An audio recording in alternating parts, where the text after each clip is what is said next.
It is May 2008. The night is cold. A young man is wandering through remote fields and talking on the phone to his father. His car got stuck on the way back from a party, so he is supposed to pick him up in a nearby town. Brandon thinks he can already see the lights of this town and tells his father so. At the end of the last conversation the two will ever have, the young man suddenly shouts, "Oh shit!" and the connection breaks down. Since that day, there has been no trace of Brandon Swanson.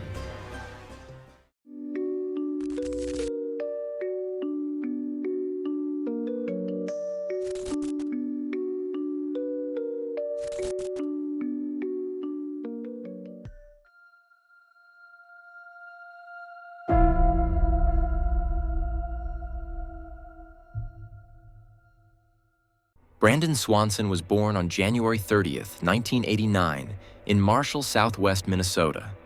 From an early age, he was inquisitive, quickly adapted what he read, and understood logical connections well. He was also disciplined and ambitious in all the things that interested him, be it computer games or science. He spent a lot of time on the former, but always managed to balance pleasure and the essential. He graduated from high school in 2007 and decided to study mechanical engineering at Minnesota West Community and Technical College because of his interest in science. Brandon was always described by friends and family as very easygoing, kind, helpful, and empathetic. These character traits also made it easy for him to make new friends, and everyone said they got along well with him. The first semester of his studies ended on May 13th, 2008. And he and his friends wanted to celebrate this first small milestone together. Although celebrate is the wrong term here, because it was more of a small get-together among a select group of friends, so not a party a la Project X. The friends gathering took place in Lynd, Minnesota, and 6 friends were present. In retrospect, they reported that Brandon had consumed at least one alcoholic beverage, probably a light beer, so nothing too heavy. At around 10:30 p.m., he left the party because he had been invited to another party hosted by a fellow student who was moving away from Minnesota. The student lived in Canby, 50 kilometers from Lynd. There were more people here, but no one knows exactly how many. But there was significantly more alcohol. Nevertheless, Brandon is said to have drunk almost nothing here except for a whiskey shot. Witnesses who were present later reported that he, quote, happy, not drunk, and clear. 45 minutes later, he was on his way to Marshall, the hometown of his parents and himself, because he still lived at home. So he must have left the party around midnight. Actually, the route from Canby to Marshall is just a straight stretch that runs along Highway 68 and is lit. But for some reason, Brandon decided to avoid it and only take dirt roads home. It is not known exactly why he did this. However, a possible reason is discussed later in the video.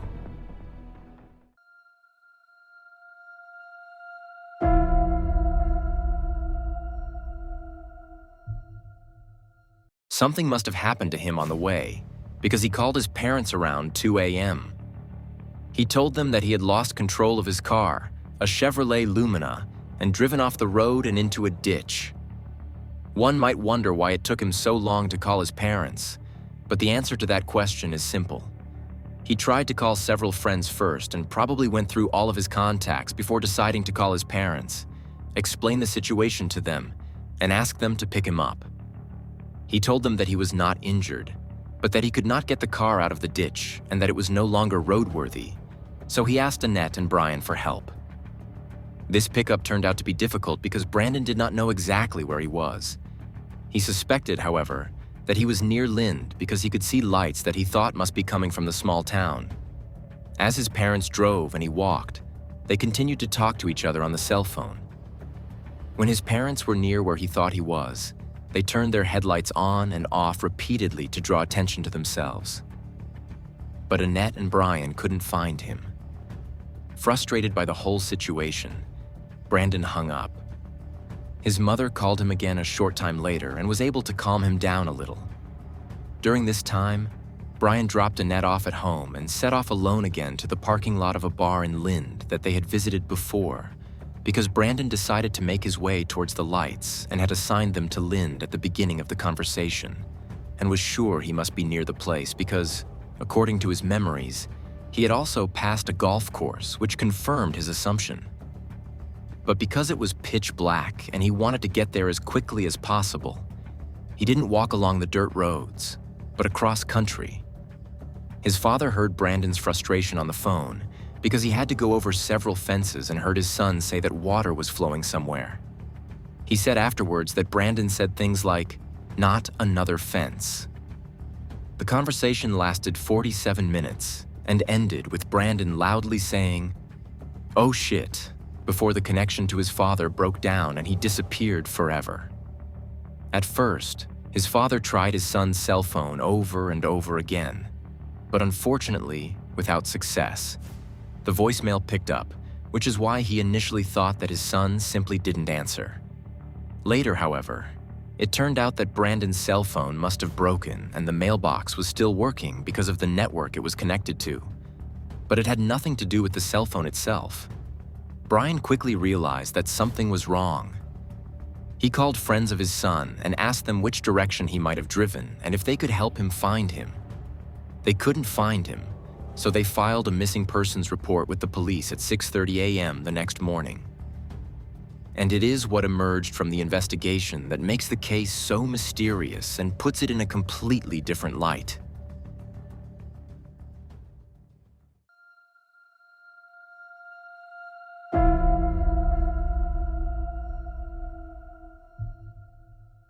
David Paulides found this case so strange that he declared it a missing 411 case, and it became one of the most famous cases in his collection. Shortly after the Brandon family reported him missing, police said that it was not unusual for a man his age to go out partying all night and disappear, and that it was his own fault. So they reacted insensitively and assumed that it was normal for a boy who had been to a party not to come home. One police officer even said, "Brandon Swanson has the right to be missing if he wants to. He's an adult." The mother replied that the phone calls he made shortly before his disappearance indicated the opposite, that he wanted to come home. This senseless misjudgment on the part of the police responsible for the case ate up a lot of precious time and delayed the search by several hours. When they finally started looking for Brandon Swanson, they started near Lynd, as that was the place he thought he had been near. But they found nothing. It wasn't until the calls he made with his father were located that they got new clues about his disappearance. His car was found near Taunton, a town 40 kilometers from Lynd. Taunton is in Lincoln County, which is why Sheriff Jack Wysecki, who was responsible for this area, was also called in. They found the Chevrolet in a ditch on the side of the road. There was no major damage to it, but the tires were no longer touching the ground on one side and were therefore no longer drivable. But apart from the obvious, namely that at least the story Brandon told was true, they found no other clues in the car that would suggest a crime or anything like that. There were also few to no tracks outside the car, so they couldn't tell which direction he had gone. There was also no visible light source in the area. However, the call was received at a cell tower 5 kilometers from a place called Minneota. Therefore, the investigators speculated that he might have confused this place with Lynd. Based on the conversation, they knew that Brandon had passed fences and heard water flowing, so the search was extended into Yellow Madison County. From one point, they could see a grain elevator that was also emitting a relatively large amount of light. This could possibly be the light source that Brandon was talking about. The investigators then deployed bloodhounds and tracking dogs, which picked up a trail that led to an abandoned farm and along the Yellow Madison River, but broke off at a point near the water. The terrain would at least fit the father's statements, and also the assumption that investigators formulated shortly thereafter, namely that Brandon was wandering through the dark night, did not notice the Yellow Madison River in front of him, and accidentally took a step too many. He fell into it and said, "Oh shit," as he did so. The investigators' theory sounds plausible at first. Case solved, right? Well, not quite, because there are still unanswered questions, and the answers to them are difficult to find. First of all, a body was never found along the river. In addition, with the help of Minnesota's Nature Department, a grid was installed in the river that would have caught a body floating in it if it had been washed away by the current. Divers were also searching for him, but were unable to find him. One could speculate that the investigations and measures are the reason for this because of the delay caused by the police's misjudgment in the first few hours, and that his body had already drifted further downstream. But neither volunteers nor professional rescue teams were able to find him, his clothes, his cell phone, or anything else of his, even though the search was extensive. They marked areas that had already been searched with GPS, and thus ensured that everything in the area was searched. And besides the fact that nothing of him could be found, the question arises as to how it can be that he was so blatantly wrong in his location. We are not talking about a fork or a crossroads, a few kilometers, but a full 40 kilometers. Here you have to know that the dirt roads that Brandon used were not lit, and everything in the region looks the same. There are only fields, forests, and darkness.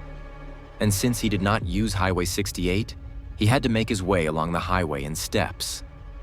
If he took just one wrong turn, this would explain how he ended up somewhere other than he had intended, but not how he could have seen the golf course near Lynd, as there is no other one in the area. In addition to the natural darkness and the difficult and confusing conditions of the dirt roads, Brandon had only 10% vision in his left eye. Maybe this fact is another reason why it was difficult for him to find his way around. And maybe he didn't see the golf course at all, but identified some silhouettes or shadows as it, similar to the lights he mistakenly identified as the lights of Lynd.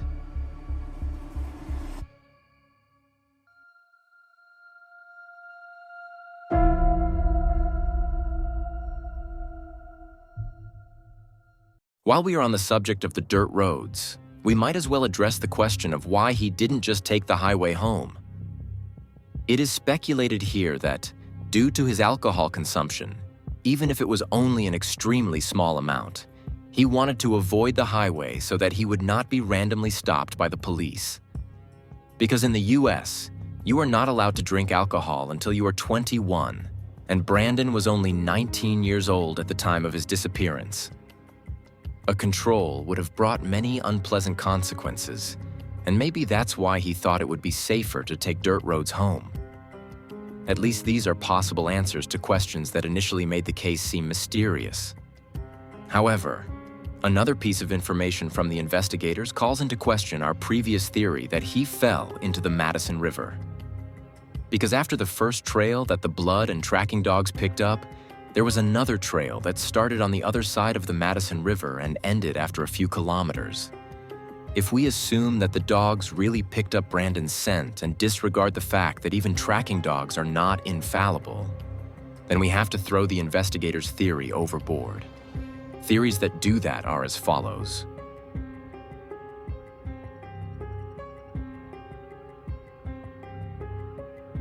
Supporters of this theory say that Brandon fell into the Yellow Madison River, but was able to save himself and swim to the opposite side again.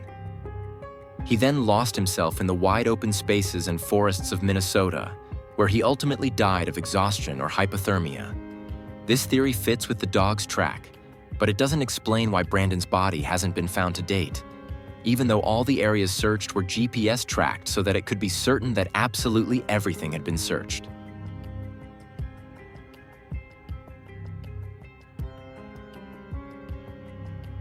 This theory explains the failure to find his body with a natural hole or a pit into which he fell after he came out of the Madison River. It also leaves open the possibility that he may not have fallen into the river at all, but may have stepped into such a natural hole before, uttering the exclamation, "Oh shit!" And that's why he couldn't be found during the search back then or to this day. Although there are still great efforts, because this hole has grown over time and makes it impossible to find his remains.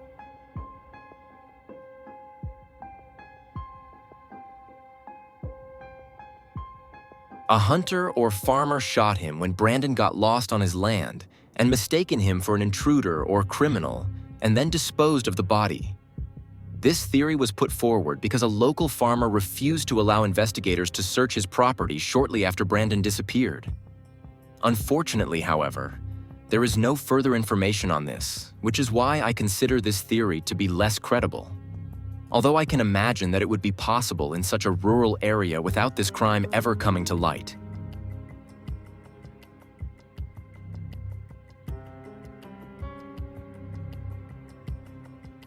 I consider the last theory to be even less credible. But since a similar theory is even the most likely in another case involving Maura Murray, I thought to myself that I couldn't leave it out. Some internet detectives speculate that Brandon really did fall into the Madison River, emerged and, exhausted, found his way to a road. There, he allegedly happened to hitch a ride in the car of a murderer who ultimately killed him. Be it a crime of opportunity, or really a serial killer. I mention this theory for the sake of completeness, but I consider it very, very, very unlikely. Personally, I believe that Brandon really did fall into the Yellow Madison River and drown when he exclaimed, "Oh shit." I personally think that the trail that the tracking dogs picked up on the other side of the river is flawed. And the fact that he got lost before that is a combination of darkness, similar-looking surroundings, and his visual impairment. In my opinion, the case is incredibly tragic, precisely because he, or at least the remains of him, could have been found if the police had acted more quickly. But I don't think it's really mysterious. Maybe just because we humans tend to assume the simplest explanation for facts or cases in order to satisfy our genetically coded desire to recognize clear patterns.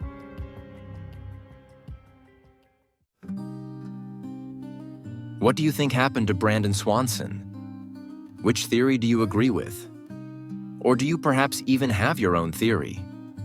Annette Swanson is also unsure about her son's disappearance, but she does not lose hope of seeing him again, which is why she leaves the light on her terrace every night so that Brandon can find his way to her and not have to wander like on the night of his disappearance. If I have forgotten any important information, please feel free to write it in the comments. And if you liked the video, please leave a like, comment, and/or subscribe. This way you can help to ensure that the video is shown to many people who have not yet subscribed to Insolito.